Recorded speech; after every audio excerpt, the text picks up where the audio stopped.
ياقوتة من ياقوت الجنة، ولو لم يطمس الله تعالى نوره لأضاء ما بين المشرق والمغرب. حجر مربع الشكل، طوله نصف متر، لونه بين البياض والسواد والصفرة، ومغطى بواجهة زجاجية عليها غطاء من النحاس من الخارج وأرضية رخامية، وهو حجر رخو من نوع حجر الماء. إنه مقام سيدنا إبراهيم عليه السلام، قام عليه عند بناء الكعبة، كان يرتفع به كلما ارتفع في البناء حتى غاصت قدماه الشريفتين، ومن كثرة مس الأيدي له اختفت تفاصيل الأصابع وبقي الظاهر من أثر القدمين.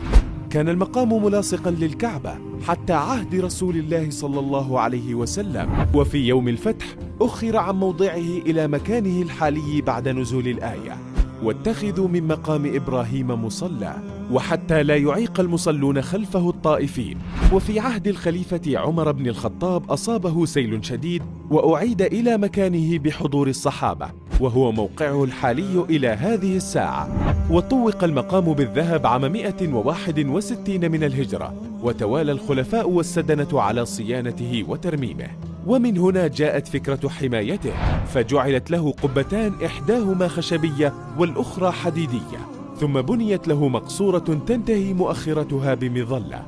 وفي العهد السعودي صمم للمقام هيكل مصنوع من نحاس ذي جودة عالية، كما تم تركيب شبك داخلي مطلي بالذهب، وتم استبدال كساء القاعدة الخرسانية للمقام التي كانت مصنعة من الجرانيت الأسود، ورخام بقاعدة أخرى مصنعة من الرخام الأبيض الصافي والمحلى بالجرانيت الأخضر ليماثل في الشكل رخام الحجر، وشكل الغطاء البلوري مثل القبة نصف الكرة.